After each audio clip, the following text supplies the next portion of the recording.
Hey there, welcome back. Danielle here. This is where we answer really good questions. Today's questions that we are going to answer is, how do I get people to return my phone calls and my texts? Well, my friends, you can't. So we don't control the actions of others. We control three things. We control our thoughts, our actions, and our time.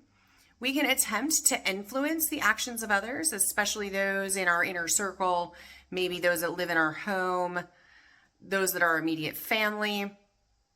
We can attempt to influence other people's thoughts, actions, and time, but we certainly cannot control them.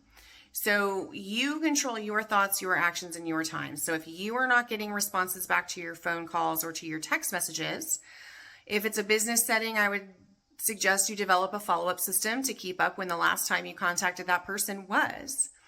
I would also advise to look at what are you saying in the phone calls and the text messages. If it's open-ended, or is it an action to actually call back?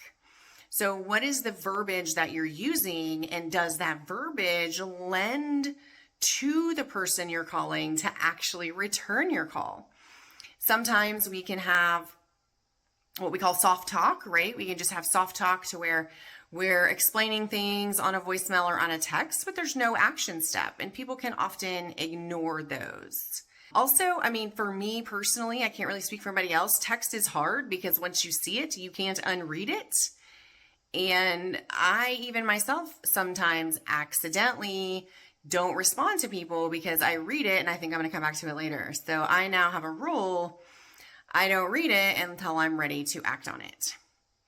Really think about, what are your follow-up systems? How do you keep track of that? If people in a personal setting are not calling you back, or they're not replying to your text messages, just keep a note of when the last time you called them was, and just stay in front of them. Like, follow-up works in a personal and in a professional environment, but just know you cannot control if people return your phone calls or your text messages. You can only control your thoughts, your actions, and your time. All right, friends, I hope this helps. I hope you have a great one. Thanks so much for watching.